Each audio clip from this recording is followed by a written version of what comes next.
Sorry. Something went wrong eh?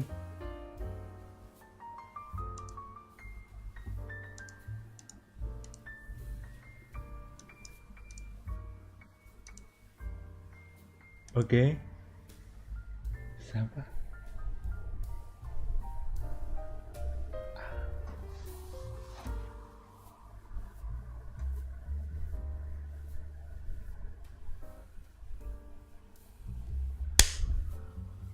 Muội.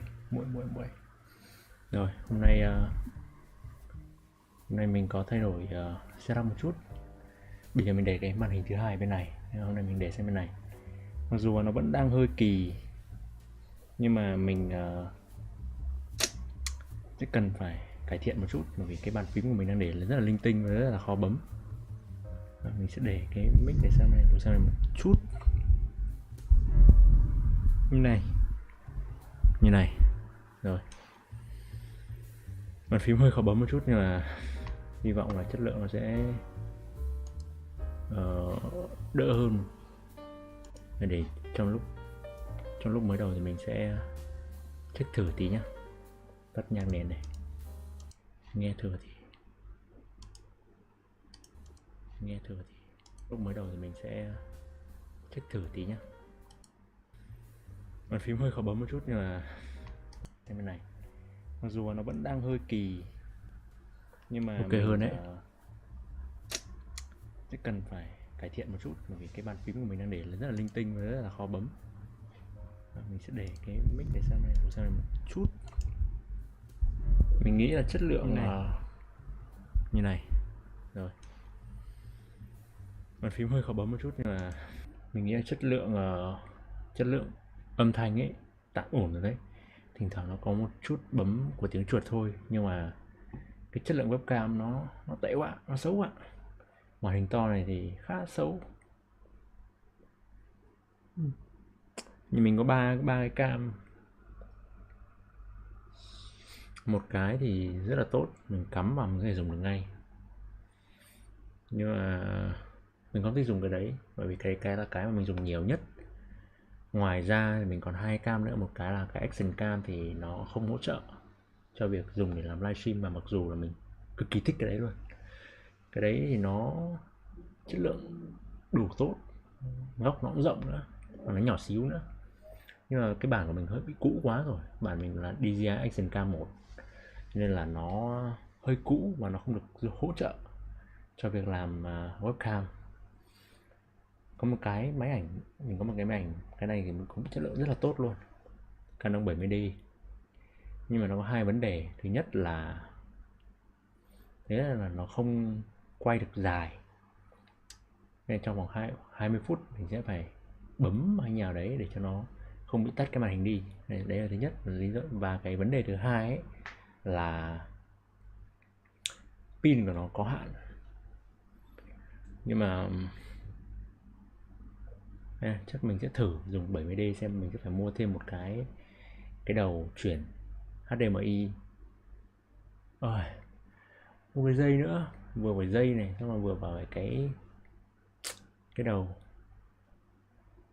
Nếu mà mình dùng được cái 70D đấy thì chất lượng khá ổn, và mình có thể dùng lâu dài trong vòng 1 đến 2 năm được. Đấy, nó có hai giới hạn, mặc dù là có thể là mua xong rồi, nhưng mà nó vẫn bị cái giới hạn là 20 phút đấy. Mình sẽ bây giờ mình sẽ thử tìm xem nó có cái firmware mới không. Trước khi mình vào xem clip hôm nay nhé. 10D bàn phím mình đã bị đè vào cái mic. Kênh này.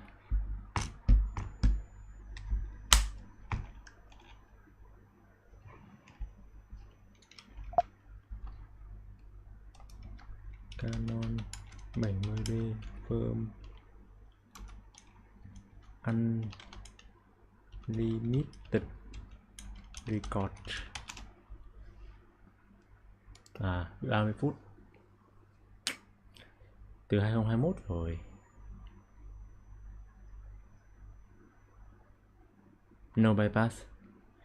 You have to Live in a few from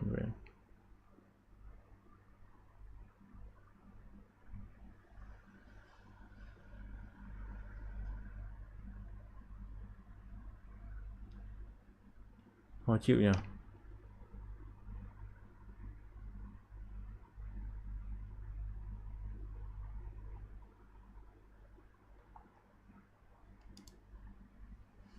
Hai mươi 9 phút 29 giây. Limit okay.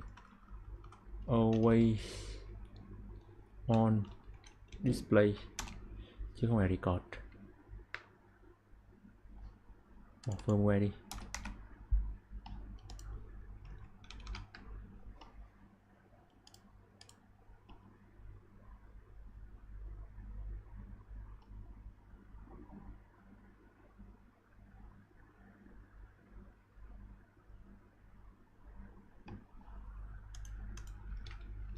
How to use 70D as webcam này.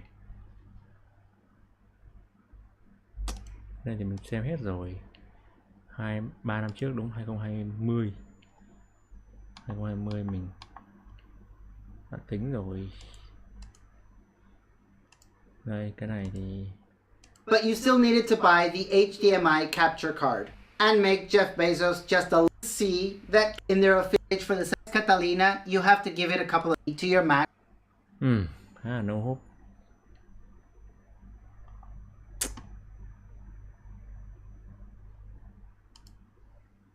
Hai không hai hai này. 2022 có ai?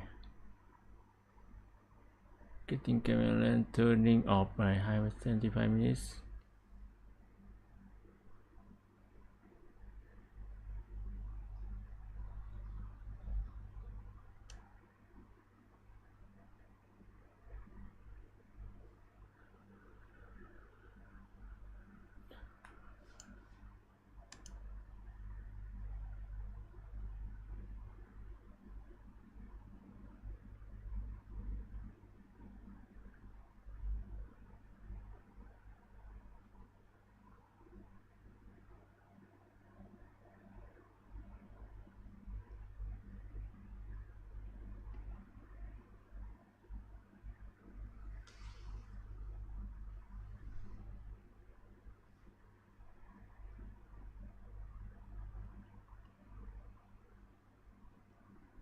Ồ thế bị cái là cái cam nó là phiên bản mấy cái phiên bản cũ ấy, nó không được hỗ trợ. Thôi rồi mình để cho mình tính nha, bởi vì mình không ưng cái chất lượng này, một chất lượng hình ảnh này một tí nào nó xấu quá này, nó siêu xấu luôn. Mình nghĩ là ánh sáng thì ok rồi đấy, nhưng mà bởi vì cái webcam thì nó chỉ có giới hạn thôi, khả năng nó cũng có hạn thôi, cho nên là không phải đẹp được. Nhưng mà thôi, quay lại buổi hôm nay thì mình sẽ xem podcast của MKBHD. Thì MKBHD mình biết đến anh này cũng khá muộn, mình nhớ chắc cỡ 27 hay 18 khi mà không bạn này chứ, bởi vì bạn này mình nhớ là nhỏ hơn mình. MKBHD 94 thì phải. MKBHD age 30 tuổi, sinh 93. Thì mình biết đến khá muộn, khi mà thông qua một cái blog của Casey Neistat thì mình có thấy một anh bạn này, xong ở dưới tình cờ hôm đấy như nào đấy mình lại đọc comment, thế là mình mới thấy là ở dưới họ comment rất là nhiều MKBHD kìa cái thứ. Thì lúc ấy mình nhớ mang máng là hồi đấy là MKBHD đã 3 triệu sub rồi, cỡ 3 triệu sub rồi. Và bây giờ thì cỡ 17-18 triệu. MKBHD 18 triệu 7. Thì kể từ đó đến giờ mình gần như là chỉ xem MKBHD thôi. Ngoài ra còn một số review Việt Nam thì mình gần như mình bỏ, bởi vì trước giờ có một vờ nhưng mà mình bỏ cũng lâu không xem rồi, bởi vì cái content nó không phù hợp với bản thân mình nữa. Thì review về điện thoại thôi, và mình thì không có nhu cầu tìm hiểu quá sâu về điện thoại. MKBHD thì là review về tech nói chung. Ngoài cái MKBHD thì mình còn xem Dev 2D nữa. Nhưng mà Dev 2D thì ra video khá là thưa ấy, với cả anh ấy không cover được nhiều mảng trong tech. Ngoài ra thì mình biết một số reviewer khác nữa nhưng mình không thể xem được. Nó không style, nó không hợp. Nên em MKBHD thôi, và thực sự là cái chất lượng của em MKBHD thứ nhất là rất là cao, và thứ hai là rất là phù hợp với mình. Thì sáng nay khi mà mình ngủ dậy thì mình tình cờ thấy cái clip này, nên mình nốt ngay vào để xem. Rồi, bây giờ chúng ta bắt đầu xem. Một tech reviewer hàng đầu thế giới. Product, what is getting a yes from Marquez Brownlee? Most products are kind of mid, but if something is really good, oh, that's interesting. If something's really bad, sometimes that's interesting too. Mr. B said, You're the video producer that decides what.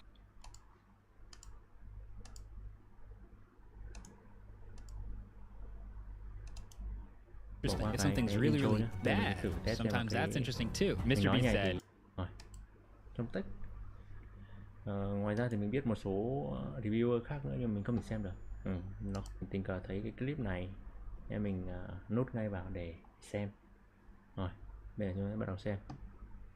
Một tech reviewer hàng đầu thế giới. Products are kind of mid, but if something is really good, oh, that's interesting. Hơi to đúng không? Hơi to thì mình sẽ cho nhỏ tiếng này xuống này, tiếng của mình to lên một chút này. Rồi, quay lại video. Tech everyone in America buys. Half the time I watch his videos and I just leave and go buy stuff. the responsibility that comes with being a tech YouTuber. Have you ever reviewed a product where you were paid to do it? Is it ever hard to speak truth to power? Personally, damn. For the last 15 years, it's me going, so what's the product? Now it's me going, well, I guess I'm telling you about the product. If you were starting a YouTube channel today, what would you do? I could get into the science of that. That's what it's supposed to look like. I don't think that's good advice. You're very good at what you do.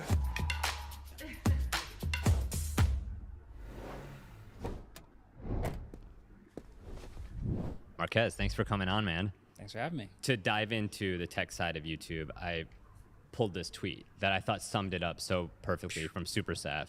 I was wondering if you could read that and give your response as well. Yeah, it's bars.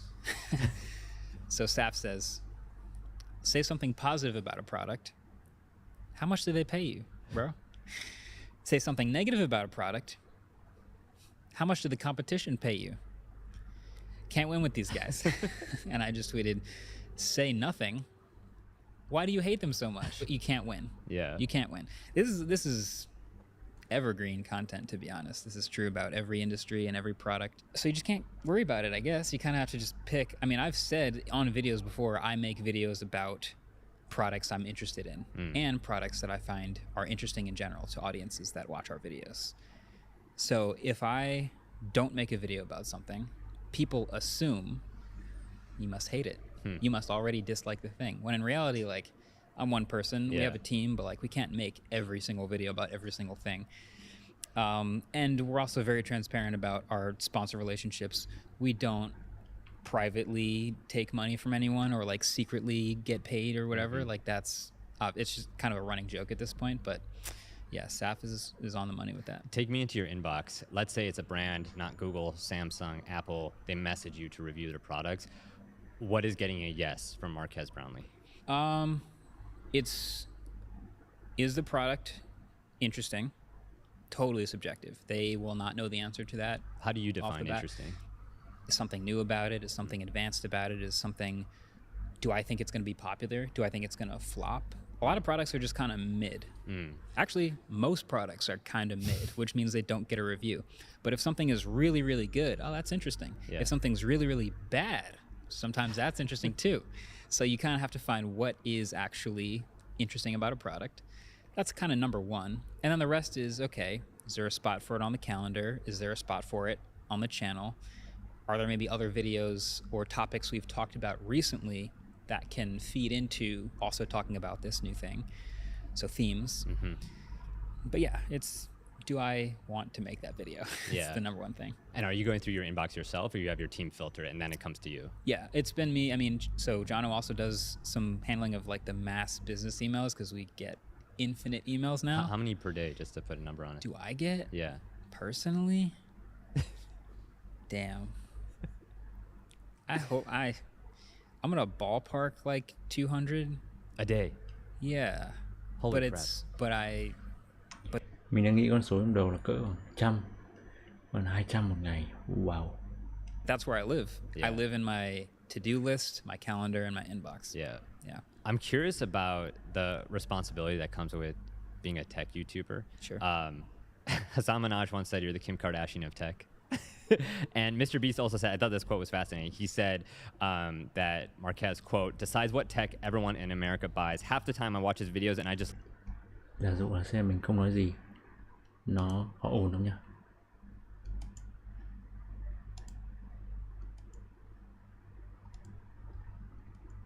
Ổn nhẹ thôi đúng không? Tiếng quạt mà. Có một chút tiếng quạt. Being a tech YouTuber. Sure. Hassan Minaj once said, "You're the Kim Kardashian of tech." And Mr. Everyone in America... Họ ổn không nhỉ? Okay, good.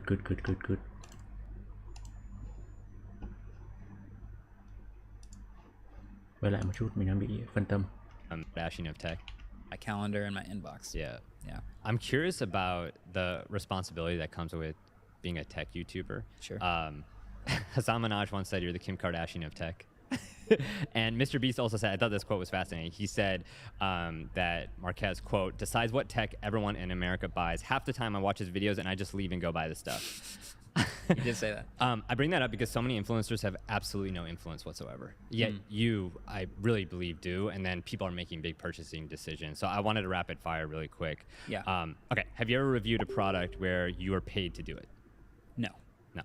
Have you ever sent one of your review videos to the manufacturer before it went live? No. Never once. What's the biggest sponsorship deal you've said no to because it may have been a conflict of interest?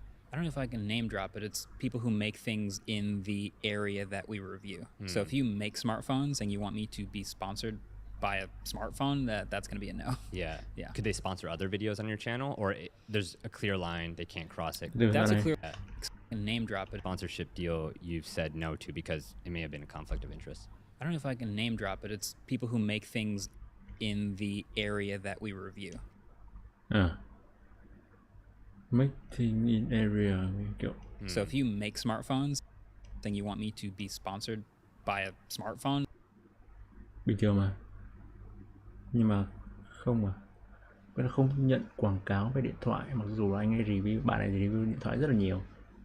Nhưng mà quảng cáo về điện thoại, nhưng mà có vẻ make sense đấy, nhưng mà cũng hơi lạ, đó là khi mà làm một cái clip bình thường ấy, một cái clip mà không liên quan đến điện thoại, ví dụ review một cái laptop chẳng hạn, hoặc là review một cái ghế chẳng hạn, thì mình nghĩ là gắn điện thoại vào thì nó cũng hợp lý chứ.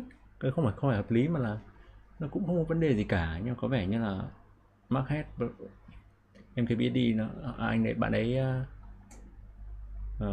chặt chẽ hơn khi mà không review luôn, không nhận sponsor từ đó luôn.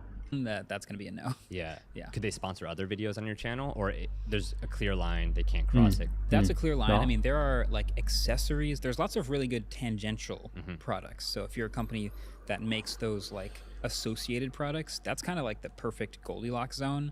And then there are things that are like outside of our normal. That's obviously a green light if we like the product. But yeah, if it's literally like I'm reviewing this mic, can this mic company sponsor it? No. No. Yeah, of course. Yeah. Did that hurt your growth as you were starting out? I mean, for us, it's been a huge part of our channel growing up. Yeah. Like we've been growing our team. For you to not be able to take sponsorships on a lot of the videos that you made, was that hard when you were starting off, or you were able to make money other ways when you were in your early days? So thankfully in the early days, I didn't make any money and it didn't matter, which is pretty good, because this was the key, is I was focusing on the videos so much that it was kind of a bonus when in year 3 or whatever it was, the partner program was born.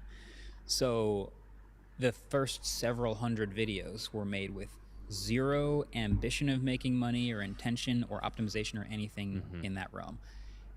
And then even in the early days, it was like when the top 5 biggest YouTube channels would all do like a Wendy's commercial on the same day. And it was like, you can do that? Like that was a huge moment when sponsors came to YouTube. And so it was still very out of reach. It was like, whoa, YouTubers are doing sponsored things. That's cool. You know, from high school, when it started, all the way through college, it was just like a side thing that I did that happened to make enough money to buy a lens to keep doing it, which was great. And so we never even thought about it. For a very long time, we never even thought about doing anything sponsored. What's the pie chart of MKBHD look like in terms of income? Like what percent would you say is AdSense for sponsorships versus other revenue? Today, it's much more healthy of a balance. I'd say it's probably 60% sponsors, 30% AdSense, 10% other. I mean, we have merch, things like that. 60% sponsor á. Nhưng mà mình có nhận thấy MKBHD có kiểu không nói trực tiếp. Nên khi mà mình xem MKBHD mình không nhận ra là có sponsor. Gần đây thì mình có nhận ra một cái nhỏ nhỏ, đó là trong một vài clip của bên MKBHD này thì có một cái channel khác tên là The Studio. Thì trong một vài clip của The Studio gần đây có dùng cái mic của hãng gì nhỉ? Hãng gì Trung Quốc, La hay là đội Trung có chữ A. Thì dùng khá là nhiều, thứ nhất, và thứ hai là trong một clip, ít nhất là trong một clip của kênh chính này luôn, là có dùng cái mic đấy. Nhưng mà ngoài ra mình không nhận thấy là có sponsor luôn, mà đến 60% doanh thu của kênh là từ sponsor. Thì mình là một người xem lâu năm ấy, mình khá bất ngờ, rất bất ngờ luôn đấy. Vì cái lượng gọi là gì, lượng doanh thu của kênh này mình chắc chắn luôn là rất lớn, vì dựa vào những thứ mà kênh họ đang tiêu, ví dụ như máy móc này, rồi trả lương nhân viên này, thì cả triệu đô ấy, chắc chắn là nhiều triệu đô. Mà trong nhiều triệu đô đấy, 60% của doanh thu là từ sponsor. Rất là bất ngờ. But if you rewind about 9 years, it was 95% AdSense. Wow. Because I didn't need to do anything else, which was fine. Yeah. What's the best AdSense check you've gotten in a month? Một tháng à? 2 triệu. 2 triệu. 3 triệu. 3 triệu. Câu hỏi này hay nha. I don't know the number, but I'm gonna guess that it's either a September or October. You've heard about Techtober, Of course. Yep. It might be in November, because the thing about CPMs go up in certain times of the year, and then the tech wave crests at the same time the CPM wave is like spiking. So I'm gonna guess it's probably a recent October, probably. Like in the 6 figures? Like, yeah. Wow. Has there ever been a 7-figure month on AdSense? Not on AdSense, no. No. Yeah. But for the business. Yeah. Wow. Yeah. Wow. That's amazing. I mean, it's Yeah. But for the business. For the business có nghĩa là một tháng mà kênh này kiếm 10 triệu. Tất nhiên là đây chỉ đỉnh điểm thôi. Chỉ là gọi là gì, tháng nổi bật nổi trội thôi, chứ không phải là tháng nào cũng như vậy. Nhà một tháng 10 triệu là cũng ghê gớm. Yeah. Wow. Yeah.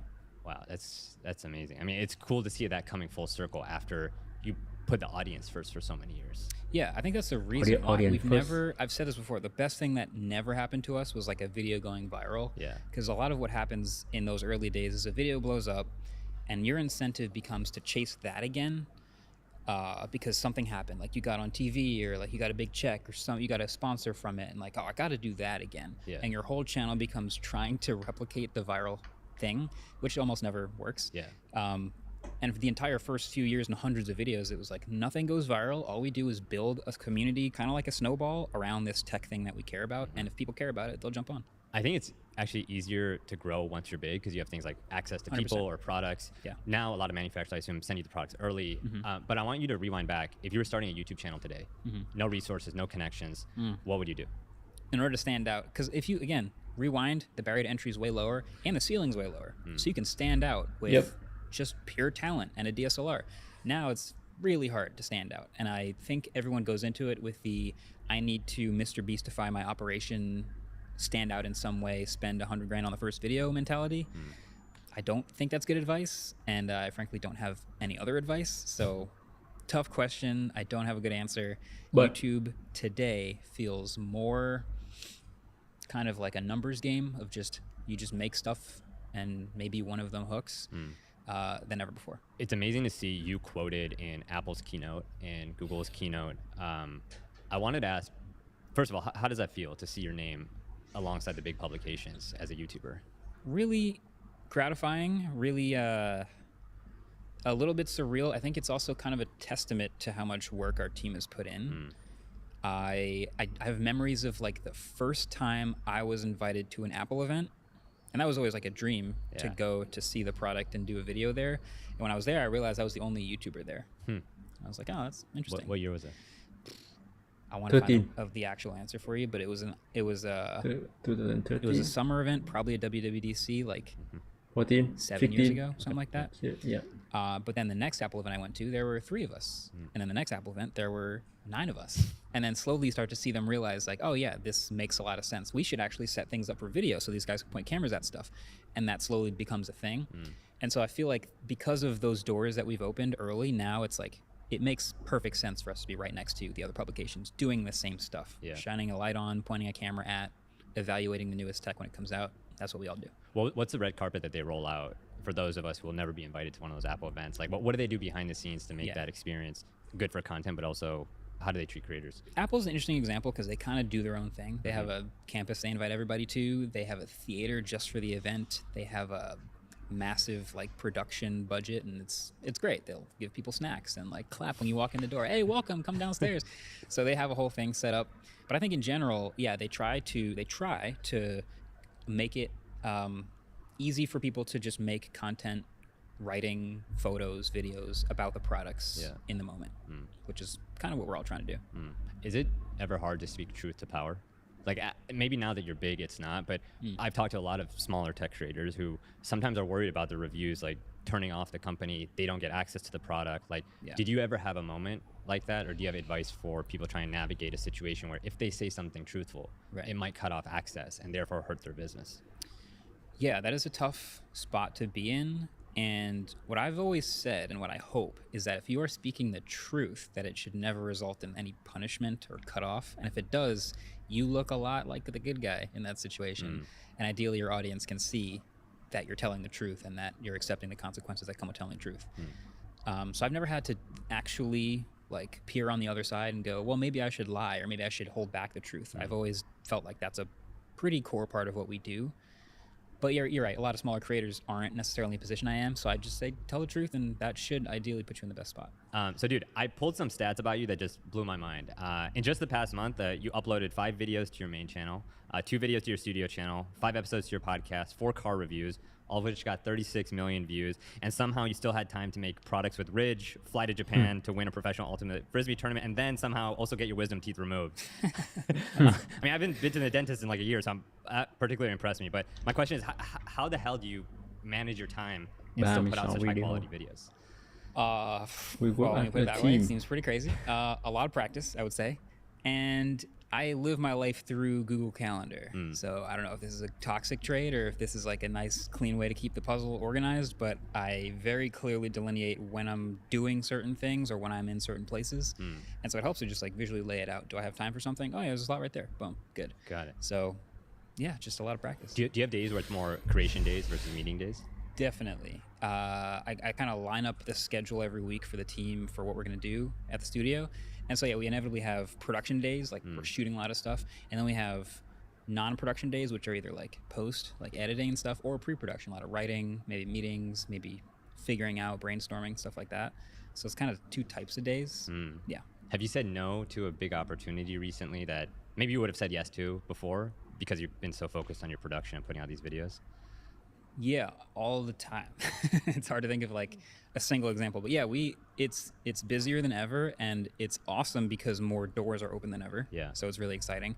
but there's so much overlap that you do have to say no to things that you might have said yes to in a heartbeat years ago. What would you have said? Is there an example of that? That just is a huge opportunity. You're like, can't do it.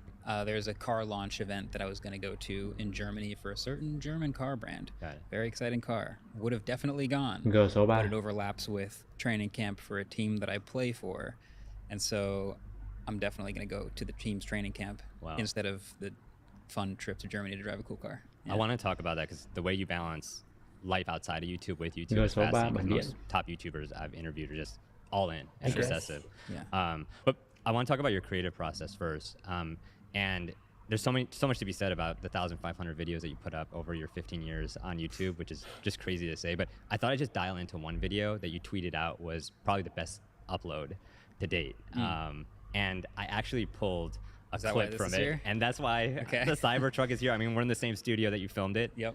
Because I think if there was a YouTube Hall of Fame in San Bruno, like this video would be in there. Wow. Yeah, because the way you scripted it, the way you like brought us along, the surprise, I think you don't even have to be a tech YouTuber to learn and apply some of the things you did. Right. And I just wanted you to maybe review/roast, see if there's anything you would have improved. Okay. By first just watching the intro, which I thought was such a unique way to start this kind of video. So this is the Cybertruck review video. The most dangerous thing about the Tesla Cybertruck is not the pointy edges and corners. It's not the fact that it weighs over 3 tons and goes from 0 to 60 miles an hour faster than a Corvette. No. The most dangerous thing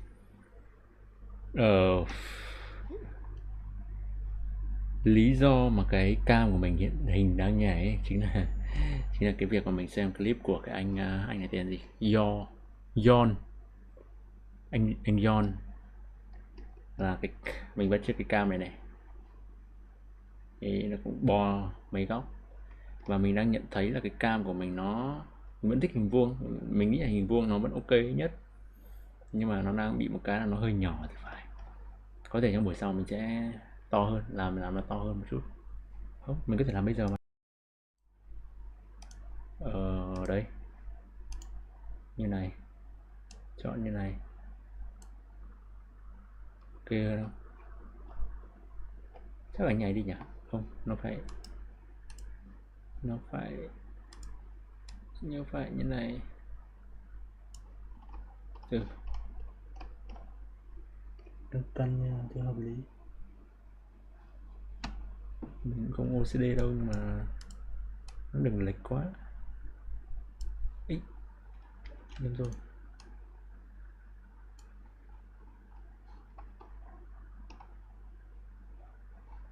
Nhảy đi. Tạm nhảy đi. thing about the Cybertruck is the way it makes other people around you on the road behave. Still true. Yeah.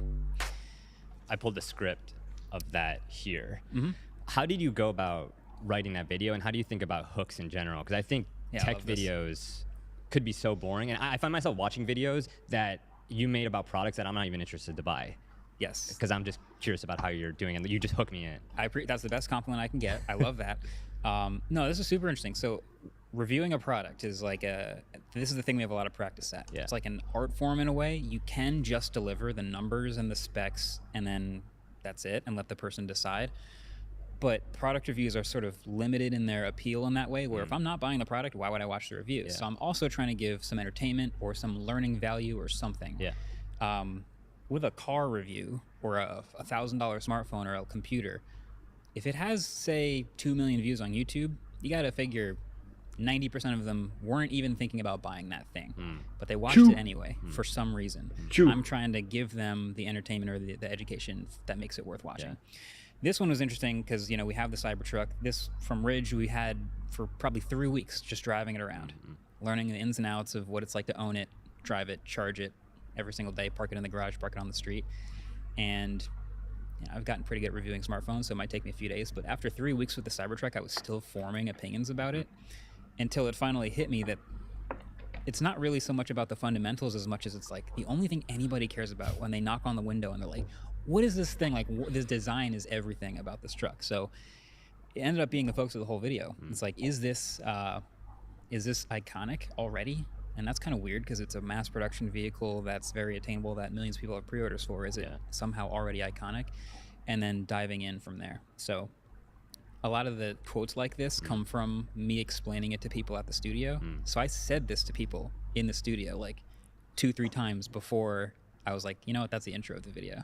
Like, we've talked about the pointy corners, we've talked about 7,000 pounds doing 0 to 60 in 3 seconds, but it's just the design that people care about. What about other intros you've written? Other like ways you think about simplifying without dumbing down? Because I think you do a great job of that. Yeah, it's a little bit of packaging.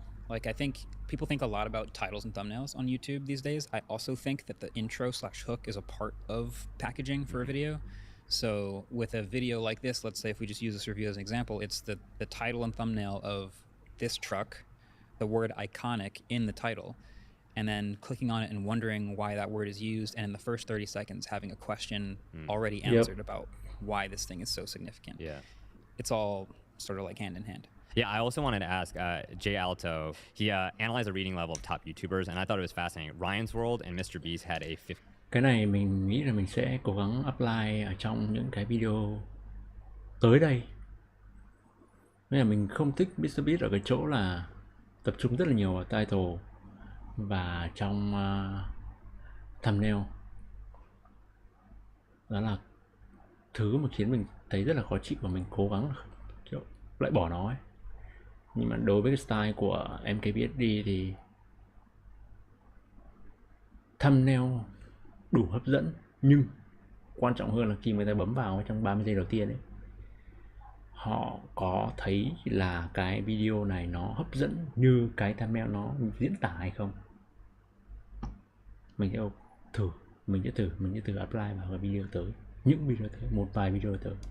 Grade reading level for their videos, but you had a 6th grade reading level, which I was more impressed by because you're talking about such technical topics. Are you looking at a script on a teleprompter, or do you have it on your notes? Like, can you show us an example of a script on your phone? Yeah, I can do that right now. And I put my phone in my bag, but it's like a Google Docs. It's just the bullet points and like a 75% full script. Yep. And as I talk to the camera, I've got the phone either on the table next to me or in my lap. And so I'll read a couple bullets, put it down, and deliver that the way I think it's meant to be in the video. And if I think I got it, I move on, deliver it again, and I just keep going. So I might deliver a certain line 5, 6, 7 times if I'm trying to get it in the flow of the video, or I misspeak, or I say something a little bit, I emphasize something more than I wanted to, or something else came to mind that's later in the video, but I think it belongs now. That sort of stuff happens all the time, but I try to keep it mostly to what I wrote down. Oh, wow. I have never heard you say that, because I look at your videos and I'm like, it must all come naturally first take. That's what it's supposed to look like. Yeah, I'd say an artist's greatest accomplishment is making it look easy. Yeah, it's supposed to look easy. It's not. How do you think about the delivery to camera in terms of not being too over the top? Because I think YouTube now has gone in a way of being loud, fast editing, and it's calmed down a bit. And Mr. Beast put out a tweet recently about how we should slow things down. I feel like you always slow things down without being boring. Yeah. How do you think about breaking those YouTube best practices when making your videos? I weirdly, from the beginning, never thought about that in particular as a YouTube thing. I just thought of it as like a what audience are you talking to thing.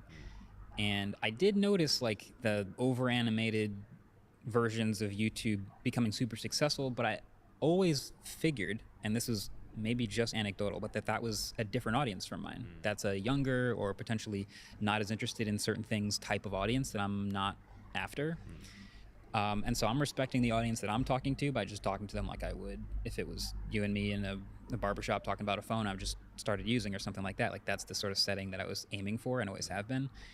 I'm happy to see it slowing down. I feel like if people start to slow down a little bit, they'll start to find more, because it can get grating. I feel like if you watch some of those videos, it's a little much on the senses. So I feel like if you get a little bit of a lower average on how many things are happening on the screen, you might hold a certain audience a little longer. How do you think about B-roll? When you're writing your videos, are you already identifying like what you're going to put as B-roll so that way you can start and stop more easily? Yeah, I have, so the script will be bold for talk to camera and then non-bold for B-roll. So it's easier when it's just a bunch of non-bold because I can just read it to the mic and I can say the things that I want to say. But then when it's like bold and I think this is something I need to say to you, that's kind of the only criteria for me. This is something I need to tell you versus show you. If I'm showing it to you, B-roll makes perfect sense. Yeah. What % of what you say on camera is off the cuff versus scripted? 20%. I would say 25. if you watch a full video, 82% of it is scripted. Yep. And the last 18% is either out of order from me remembering something, or an extra bullet point from I just sat down and realized I wanted to say this, or I said this wrong on a different take, but it now belongs here, little adjustments like that. But it's, I would say, mostly scripted. Yeah. How do you pick ideas for videos to make that aren't tech reviews? Because I think part of what you're doing is reactive. Big companies put out products, you review them. How do you pick ideas for the other videos? Yeah, there's all kinds of weird products and announcements that come out, and they'll hit my timeline on Twitter, and I see the reactions, and I'm like, this is, I wouldn't normally review this, but I gotta get my hands on this because people care about it, and I care about it, and I need to try it. That happens all the time. And then, yeah, tech stuff just constantly comes out, so that's easy. Yeah, what's the most expensive video that you've ever produced on the channel? To make?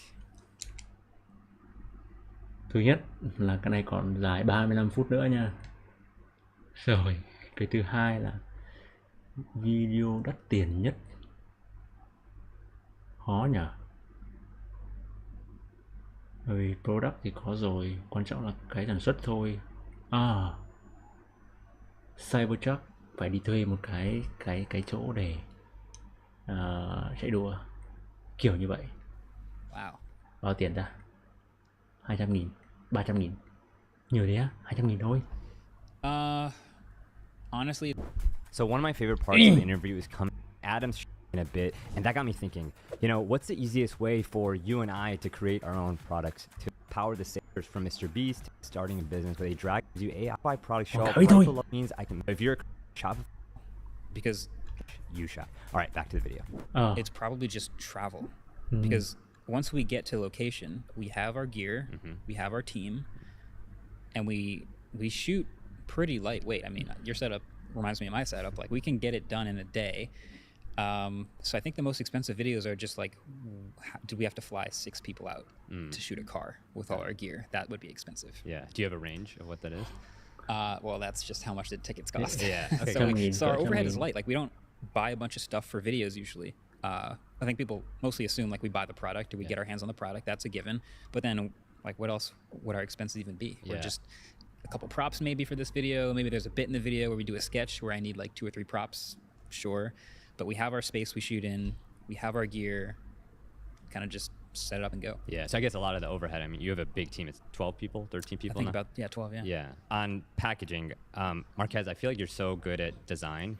And when you're at the top like you are, it's hard to look elsewhere for inspiration. Maybe push back on that. But I'm curious, who are your biggest design inspirations or video inspirations? Because and maybe beyond some of the obvious that I assume Apple may be a big inspiration, but Sure. For you, like, where do you look to? Because your design and brand is so impeccable. Yeah, that's a good question. We do have a lot of internal inspiration because we have very creative people on the team. Yeah. So as far as video style, yeah, there's great videos we can watch on YouTube. Like, obviously the professional ones that shoot, like Apple's keynotes are amazing. But for the rest of the stuff, yeah, we kind of have to make it up as we go. And sometimes it feels very intentional because we have an aesthetic that we like to stick to, but a lot of it is, let's see if this works. And if it does, let's try again. Let's evolve from it. Let's bump up from this next time. But, you know, I don't have any names or anything. I wish I could just give you like 3 or 4 of the YouTubers that inspire the tech thumbnails. Or not even YouTubers, like outside of it. Like I was interviewing Jimmy, and I was fascinated when he said one of his thumbnails was inspired by watching Apple TV's Severance show. Yeah. And so do you look off of YouTube for inspiration? If so, where? Yeah, I don't watch a lot outside of YouTube. This is one of my critical flaws is I don't have time to watch. I have a Netflix account. I can't remember last time I logged in. So I don't really watch TV or Apple TV or Hulu or whatever else. So it's a lot of YouTube. Yeah. So I'm sure there's a lot of subconscious inspiration happening, but a lot of YouTube. Yeah, I wanted to share thumbnails that you put out, compare them to other folks in the tech industry, Mr. Who's the Boss, and compare them to Mr. Beast. The negative space, the way you design, again, it feels like you go against so many YouTube trends. How do you think about your thumbnails? Thumbnails. Okay, so thumbnails have 2 things. They have to look good, really small, and then they have to obviously get you intrigued and maybe get the video started without actually getting the video started. Yeah. So we have an incredible graphic designer, Tim, who helps bring these things to life. But we kind of just start with an idea of, all right, what's a simple version of this works with the title and gets you into the video and intrigues you a little bit. So this AI one, this is actually a weird one because, like, how do you make a title about, I was just talking about AI in general. Yeah. Like, what? There's not a lot of ways to do that thumbnail. A lot of people use robots maybe or use like a computer version of themselves. There's a Fortnite character of me. So like we happen to like make a hand and like turn a sweatshirt blue and like cross it over, and that kind of felt right. Smartphones, I've done so many smartphone thumbnails, so I could get into the science of that if you wanted to. But other things like the Google versus Bard, that's another one. Not a lot of people know what Bard's logo is or what Bing's logo is or what other products like ChatGPT are represented by. So how do you do a assistant battle thumbnail? It's like not an easy or obvious concept. So, you know, I think a lot of people have dialed in aesthetics. You show Mr. Beast stuff here, like when people see his face, they know it's Mr. Beast. Yeah. That's something I do on the autofocus channel. You know, Mr. Who's the Boss, he's got obviously a very bright aesthetic. He's got his face in a lot of thumbnails too. Makes a lot of sense. I probably should put my face in more thumbnails, but I'm not too worried about it. What is the science of product review thumbnails? Product review thumbnails are often, so again, not everyone is going to buy the product. So what is the most interesting feature physically on the product, and how big can we make it in a thumbnail without losing the rest of the device? So if it's just the new iPhone with this new triple camera system on the back, you better believe if you go to new iPhone thumbnails on YouTube, 75% of them, that's in the thumbnail. It's just very easily identifiable. Because all these phones are slabs. They all look almost the same unless you find that thing that looks different about them. So I think it's an exercise in finding the thing that's different about it and highlighting it if you can. And then, you know, clean background, if you got to hold it, if it's handheld, if you have a face that sort of expresses the thought about it, all that stuff is pretty obvious. But yeah, phones they all kind of look similar. Yeah. It's amazing how you putting trust, the design, it's just MKBHD as a brand is so premium, I feel like. And I feel like it's a big reason why Ridge partner with you guys. I want to talk about that, but you know, there's a lot of talk right now of YouTubers retiring. You know, I've seen it. Yeah. Tom Scott retired, or is, you know, taking a break from his channel. Top YouTubers like MatPat sold. Yeah. Jimmy talked about being offered $1 billion for his channel. I'm curious, what would you value MKBHD at right now? So like if someone wanted to what's the retire me? number? Yeah, what's the retirement number? Retire me today? 80 triệu. I don't know that I would take it. Like, everyone has a number, so I'm sure if you were like, here's $100 billion, I'd go, okay, sure. But it reminds me a lot of JJ Redick's podcast, where like he retired and immediately started a podcast and was like, when you retire from the thing that is like the core of what you've been doing for a decade, it hurts. Like, you don't really want to retire. And the different examples he gave, different versions of handling it gracefully, I don't think I would want to retire at this point. I think I would want to keep making videos. Yep. So yeah, you could probably stick some crazy numbers in my face and I would go, but then what do I do? Yeah. I would want to make videos anyway. Have you ever been offered a crazy number to sell the channel? No. Speaking of which, it seems like you not only love it and obsess about your craft, but I say this with all due respect, it seems like you have a life outside of YouTube, which most creators don't. I mean, I found it harder as we've grown to like prioritize things outside of it. Is it true that you don't respond to your phone on weekends? And when you have a Frisbee tournament, like how much time do you take off? And do you have this secret life that maybe we don't know about on the YouTube channel? Not so secret. I mean, so I play professional Ultimate Frisbee, and in season, we are cooking. Like, weekends are completely full. So yeah, I actually find it refreshing to just leave my phone in my bag and we go play, we go eat, we go to sleep, we wake up, we play again, and we go home, and then I'll check my phone. Like, I don't need to be online. And it's nice because the sport I play happens to be very siloed into these like windows of time. Weekend, nighttime, where like business happens weekday, daytime. So I kind of flip that switch, and I do find it really, really necessary for my sanity to be able to flip that switch. This creative version versus this competitive version. Like, if you told me to take away one, I'd hate it. So I'm happy to have both. Jimmy has famously talked about like working on holidays, working on weekends, and that's what he says like helped him get ahead. Do you ever have FOMO or think that you could be bigger as a YouTuber if you put in that time on the YouTube channel instead of Frisbee and other things? Yeah, there's no question we could be making more stuff and the channels would be growing and we'd be bigger, sure. I think it kind of comes down to what we value at this point. So there probably was a stage right around when I was in college where, the balance was super heavy into like working on videos all the time. Oh God, I have homework. All right, I guess I'll spend an hour on that, but I'll get back to videos. Like, I'm watching WWDC in the back of finance class, like that. Sorry, professor, but like, come on. So the balance was different, but I think at this point our values are very much like healthy creative growth in general, and being able to open doors and try new things, and all that comes with a consistency that we value. But there's more to it than just growth for this thing. Are there any productivity tools or apps that you use as a YouTuber that you recommend to others that have helped with your like time management? How much time do you have? Yeah, I would Give say me a so. few of your favorites, or one of the ones that are underrated, like not a Google Calendar or Google Keep. So I mean, my to-do list app is very crucial to my remembering to do things. Mm-hmm. I won't diagnose myself with anything, but like I need this app. so it's called Tick Tick, and this is the one I keep coming back to. I try tons of others. I try all these sort of like calendar hybrids with like to-do lists and inboxes built in, but Tick Tick is pretty good because it lets me just in the moment, if I need to remember to do something or remind myself to do something, I can set that up and it's there. It's on the calendar. It reminds me of when I need to do it. It's where I dump ideas. It's where I dump like, do this now, remember to do this. So I guess if you feel like you need to remember to do things, I would recommend a to-do list app because that's, Do you use any AI tools? Like you've been so outspoken about how AI will change our industry. And I think a lot of us can see where it's going to be in maybe a year, 5 years, and maybe it'll be accelerated. But right now and in the next 3 to 6 months, like how are you using AI, if at all, to help with your creativity? Brainstorming is fun. Brainstorming with a chatbot is fun. It's a little exercise we do. Sometimes it's to come up with ideas or packaging or framing or just titles for videos. Sometimes it's to find what we want to do with the next video in general. Sometimes they come up with crazy ideas. But my favorite, and I'll probably get back to this because we stopped for a while, is doing alliterations at the end of videos that would summarize a whole video. What's an example? I was trying to do it as like a retention hack where like people would stay to the end to hear their analogy or hear the alliteration, but it would be like, I'd review the Pixel phone and at the end I'm like, so this phone is pretty perfect for perfect photos or something like that. I don't know, something cheesy, but like I'd have the chatbot help me come up with a good one. I want to do that more. I want to bring that back. It's a good idea. I like it. Yeah. What are some prompts that you're putting in to like, are you saying like, here's a title I'm thinking of, generate 10 other versions, or like, are there any specific prompts you thought? Yeah, or think give me worthwhile? sequels to this video. Or, Oh, wow. So you take a more successful video. Sequel. yeah, or give me sequels Phần tiếp theo. to this video.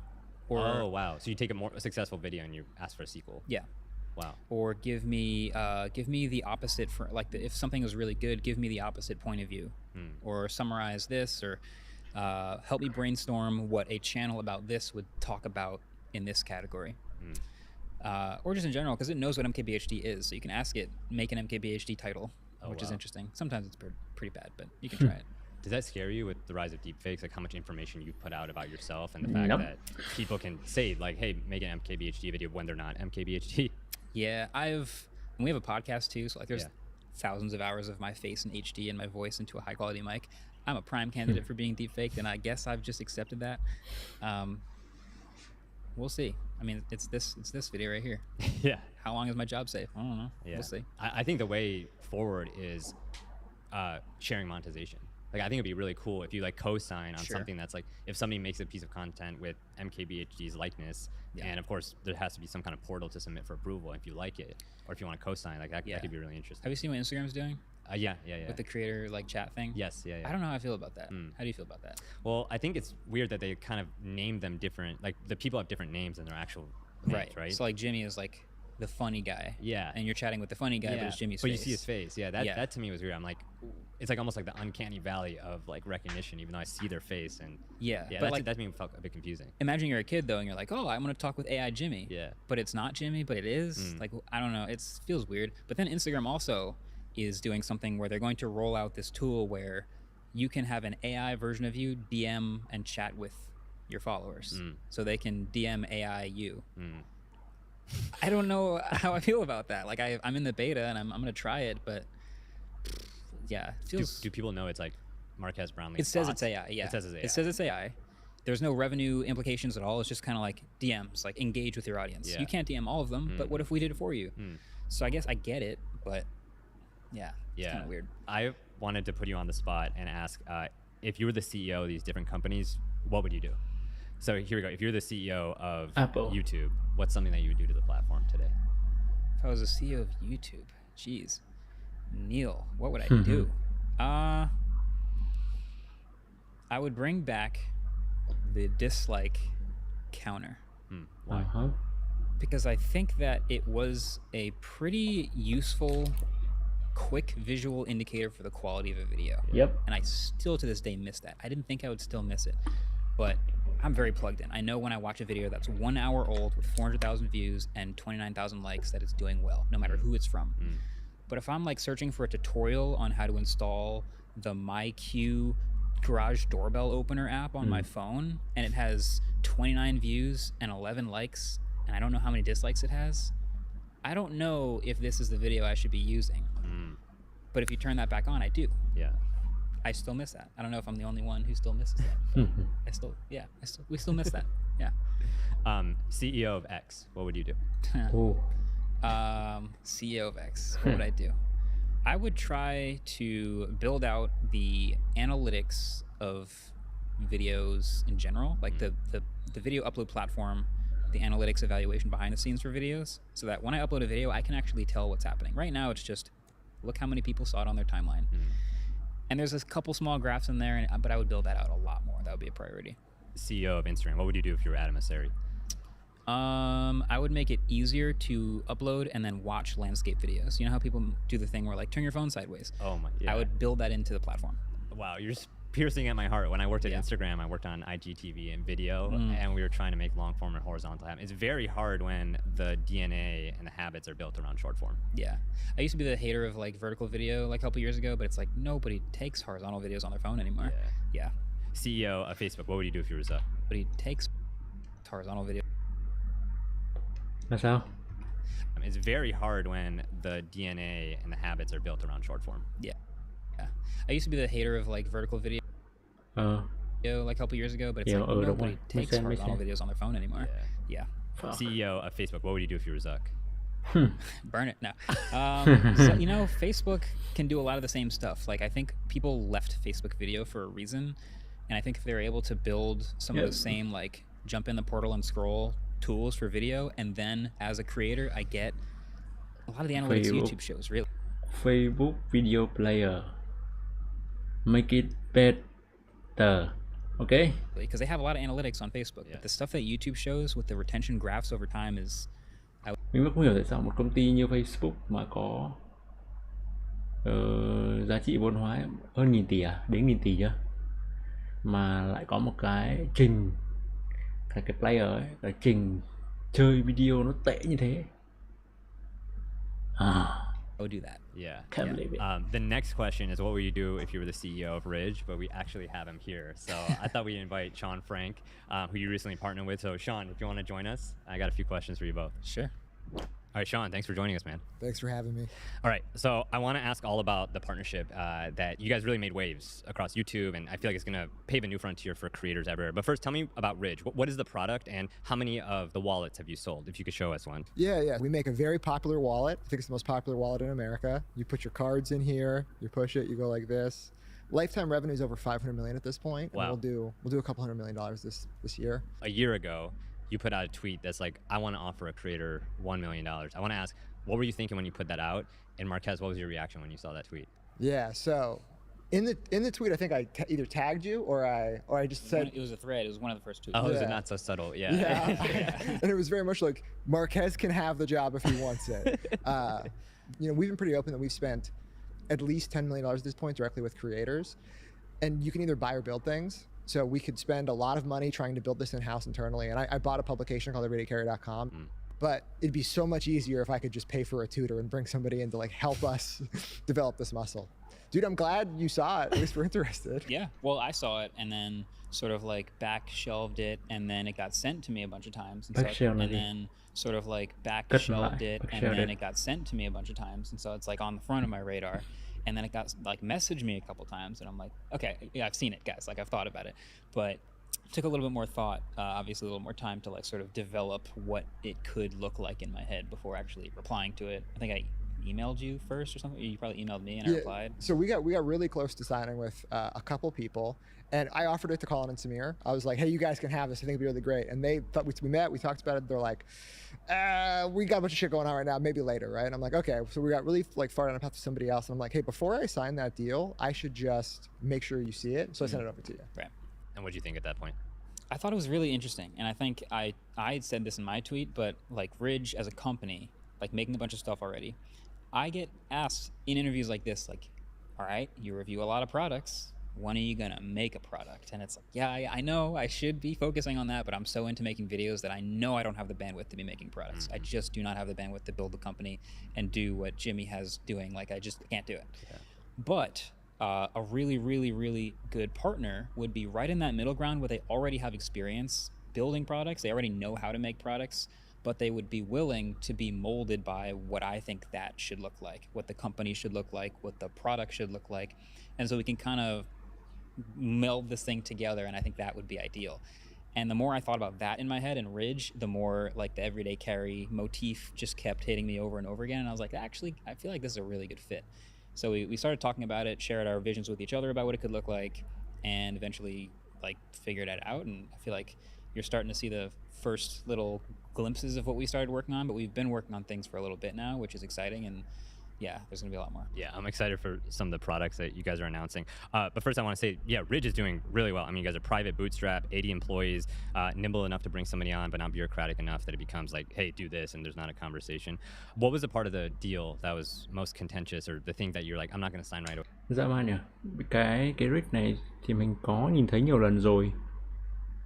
Không chắc là nó đang bán những cái gì, nhưng mà có vẻ như chỉ bán cái ví mà bán 500 triệu. Ui, 500 triệu nghĩa là dân số Mỹ 700 triệu, nghĩa là bán ra nước ngoài rất là nhiều là thứ nhất này. Thứ hai là doanh thu năm vừa rồi là 100-200 triệu. Wow. Mẹ đúng bọn nước ngoài làm nhỉ. Nó scale rất là ghê gớm. Until this is in the contract. I think there were like comparisons initially to like, well, there are other deals like this that are just like a celebrity and a budget and a bunch of photo shoots, and your face goes here and we use your face to sell things. And it was like, I don't want that. And Sean immediately was like, yeah, no, we also don't want that, which was perfect. So I was glad we're on the same page there.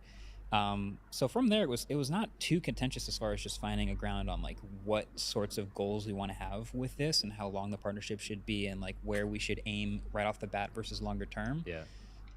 Một điều mà mình rất thích ở cái video của anh John này đó là wow, ánh sáng đẹp, quay thực sự đẹp. Mình không biết quay bằng máy gì. It's a good thing I already chắc like bằng máy, a lot of Ridge products. I think the first thing that I probably told máy you Canon. was... Chắc máy là Canon. Nhưng mà ánh sáng rất đẹp luôn. Thiết kế đề đèn đẹp. I love a Ridge wallet, but I don't use one because I use a soft wallet. So we gotta have plans to make a soft wallet. And the fact that there was a yes, and the fact that there was some ability to like be maneuverable, and we will have input on products and make cool things in that way, to like be maneuverable, and we will have input on products and make cool things in that way too, was like, oh, this is gonna be amazing. You know, I just want to highlight a point that you guys were talking about earlier about sponsorships, right? And you're like, you know, hey, has Apple ever offered you money? And you're like, I would never take that, right? I think the beauty of us as an accessories brand is like, we actually are not tech at all. We're like a perfect tech adjacent category that we have like a ton of design experience, manufacturing experience, like we own factories, that whole thing. But at the same time, it's like it can complement what you do and not encroach or cross any boundaries. Exactly. Yeah. I want to go into the specifics of the deal. I was talking with Sean. It's a 4-year agreement. There's cash compensation. There's equity. Did the cash end up being more than $1 million? I don't know if we're telling, but yeah, I think with the 4-year agreement. Yeah. I want to go into the specifics of the deal. I was talking with Sean. It's a 4-year agreement. There's cash compensation. Bồi thường tiền mặt là sao? There's equity. Tiền mặt và gọi là gì, phần trăm à? Equity là phần trăm. But did the cash end up being more than $1 million? I don't know if we're telling, but yeah, I think the balance of it is like, there's obviously going to be a lot of time that I spend on this now, and so that forfeiture of time will have some value, so we should make sure that that balances out. But then I'm also, I want to be like personally really into this, and the best way to do that is to be invested directly in this company. Yeah. So that had to be a part of it too. So we knew it had to be a balance of those two things. Yeah. Sean, you said you have 20% of the company, right? And then Marquez, you now have multiple percentage points of the company. Yeah. Wow. You also have a board seat. Right. What does that mean, having a board seat? Like, how many people?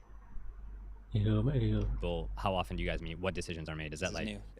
yeah. So, you know, when I say we don't do things very traditionally, you know, we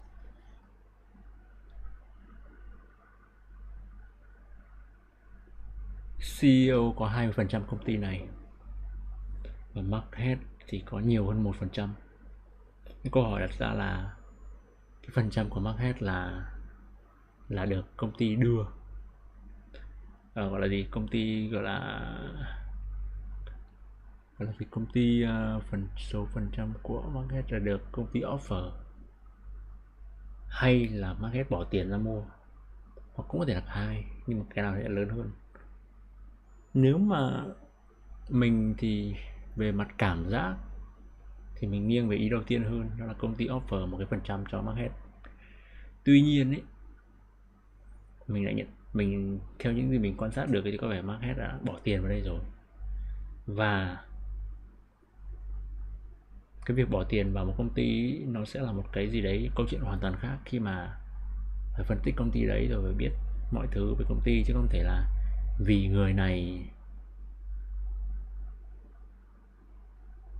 có cảm giác là họ thích công ty này thì họ có thể bỏ tiền được. Không biết, We have no debt. không, mình We've không trả lời. never raised money, and all decisions were basically just us sitting around trying to figure it out.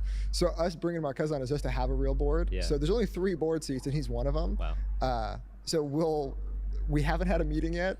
Q1 just ended. That's probably the first meeting we have to have. But I mean, you know, giving away a board seat is like, he has direct control in the company to like help us figure out whatever vision and direction and problem solver we have to be working on. So the only people who can fire me are the board, and he's one of them. Oh, Marquez, that's a lot of power, man. Just say no. And then a number of sponsored videos throughout the year. Marquez, that's a lot of power, man. Just say no. And then a number of sponsored videos throughout the year, and building products together, which I want to talk about. But I want to say, I think that this is so interesting for what it could mean for creators moving forward, because obviously you have Mr. Beast, who started Feastables in-house. Then you have a Ryan Trahan, who, you know, partnered with Joyride, which was an existing company but smaller than Ridge. And then you have Ridge, like, who is now working with you. And I've seen this myself. I feel like that one of the biggest reasons I've been able to grow as a creator is like coming on as an ambassador for different companies, like AI companies like Opus Clip, and just, I don't know, I feel so much more secure. Do you feel that way, Marquez, in terms of now you have like more money coming in or more sponsored videos, you could maybe take less sponsored videos or do less on one front to be able to focus on product? That's a part of the equation for sure. And also something you were saying about like being able to open doors a little bit, like other creators have been incredible with like starting their own companies, and that, I respect that a lot. But I do feel like it was important to open the door to like a large company working directly with a single creator, because when you've been doing this for a long time, you have this giant, massive experience that it's kind of hard to apply anywhere else. Like, you know how, you know the ins and outs of YouTube, you know how this works, you know what people like and what people don't like and what they buy and what they comment on and how they react to things. And can you apply that to a product or a company? Opening the door to working directly with a big company that can actually turn that vision into real products and connect with people. I'm really happy to open that door, because I think it's like, it would be cool to start my own company, but like I said, I don't have that bandwidth. Let's open this door, let's make something really great and set an example, and hopefully others can do the same thing. I love it. Can you show us some of the products that you guys are working on? I know, Sean, you mentioned there's 3 categories, which is MKBHD and Ridge branded products. There's a new signature series that's coming. There's products that we haven't seen yet that you guys are tinkering on. What are those products, and can you show us a few? Yeah. So here's my actual wallet that I use every single day. And I see it says matte black everything. Yeah. It has like an oil do you fill want to on show it. Marquez? Yeah. Oh yeah. I'll do the little Vanna Whiting. I gotta say, this is hilarious being on the other side of this, because for the last 15 years, it's me going, so what's the product? Like, tell me about the product. And now it's me going, well, here's the product. I guess I'm telling you about the product. So yeah, this is the Ridge wallet. This is the Map Like Everything version of the Ridge wallet. Yeah, so that's the first one to come out. It's going to come out at some point in April. And so Ridge X MKBHD is stuff that we already make, and it's his custom colorway or prints or patterns, that type of stuff, right? And that's the reason why it's coming out first. It's the easiest to do. It's already things in the existing product line. And the next one would be signature series. So like if we make a wallet and, you know, he wants a different type of wallet. Let's say you're a billfold guy. You're like, yeah, I like a different type, right? So that's inside the wallet category, and just new, you know, makes, finishes, designs, engineering that goes into that. The third one is what's going to take the longest time to produce, and we're working on that now. It could be, you know, a year to make a really high quality product, but it'll be expansion series. The stuff that Ridge doesn't currently make, that Marquez is like, hey, maybe we should get into water bottles. Maybe we should get into whatever. We will throw, you know, design, engineering, and millions of dollars to make sure we make the best version of that. And, you know, you brought up, you know, making a company. Undoubtedly, at this table, the most accomplished guy here, if he wants to make a company, make products, he can do it. It is just a different muscle than making YouTube videos. And it's the same reason like why we didn't build this in-house. It's like, well, it would cost me, I would guess, $10 million in 10 years to make videos 1/10 as good. It's so much easier just to unite forces. Yeah. And we've had that conversation at the studio, which is like, if you gave a random person who's never made a YouTube video some amount of budget and some amount of time, how much money and time would you have to give them to turn them into a YouTuber? And the answer was undefined. We cannot define how much money / time it would actually require.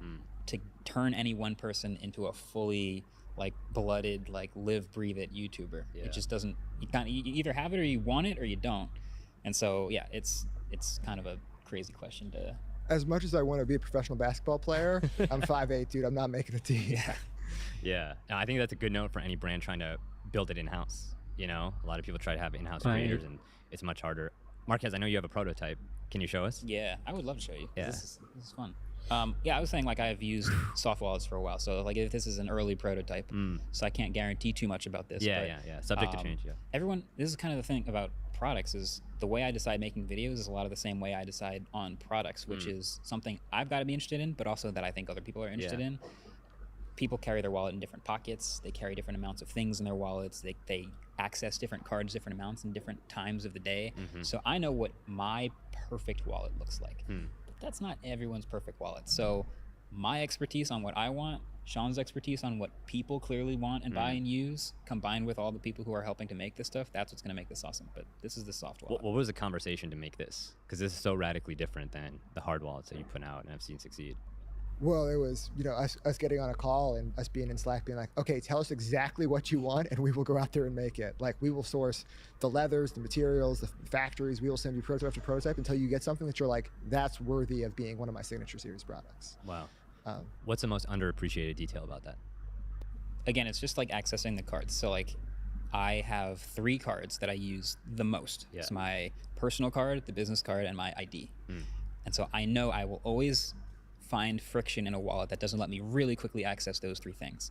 So that's got to be number 1. And then there's like long-term storage stuff, my insurance card, my like Find My card, whatever that, the door key to the studio, that stuff is like once a day, once in a while, having that delineation between the 2.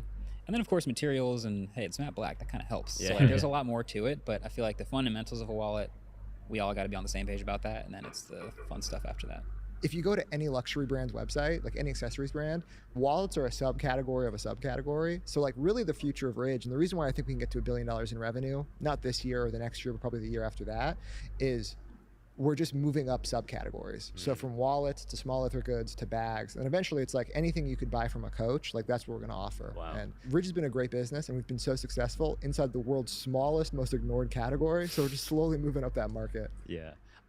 What's your wish list? What's your top product that doesn't exist right now or Ridge doesn't make that you want to make, Marquez? Oh man, that's crazy. Because if I was asking a tech executive that question, they'd be like, well, we don't talk about future products, but like they always have that canned response. Yeah, yeah. So here I go.